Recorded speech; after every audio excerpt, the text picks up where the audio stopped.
السلام علیکم ورحمۃ اللہ وبرکاتہ۔ کبھی کبھی زندگی میں ایسا وقت بھی آتا ہے جب ہر دروازے بند نظر آتے ہیں، دعائیں بھی ہوتے ہیں، آنسو بھی بہتے ہیں، لیکن حالات بدلتے ہوئے نظر نہیں آتے۔ ایسے وقت میں شیطان انسان کے دل میں مایوس ڈالتا ہے، لیکن ایک مومن جانتا ہے کہ جب دنیا کے دروازے بند ہوتے ہیں تب اللہ کی رحمت کا دروازہ کھلتے ہیں۔ آج ہم جانیں گے ایسے وقت میں صبر کیوں ضروری ہے اور اللہ تعالیٰ اپنے صبر کرنے والے بندے کی کس طرح مدد فرماتا ہے۔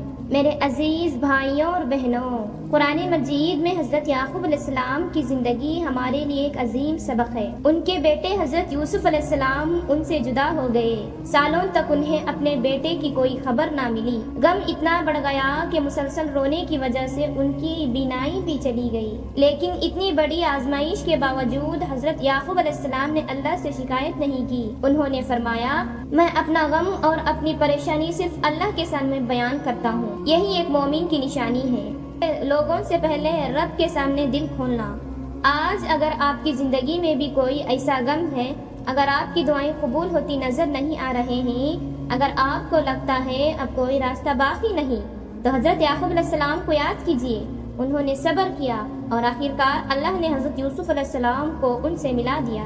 اللہ کی مدد کبھی دیر سے آ سکتی ہے، لیکن وہ کبھی غلط وقت پر نہیں آتی۔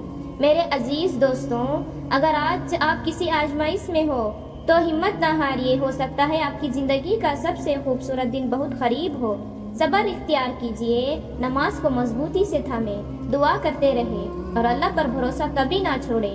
آئیے دعا کریں۔ اے اللہ، ہمارے دلوں کو صبر عطا فرما، ہماری پریشانیاں دور عطا فرما اور اپنی رحمت سے نواز، اور ہمیں کبھی بھی اپنے رحمت سے مایوس ہونے نہ دے، آمین۔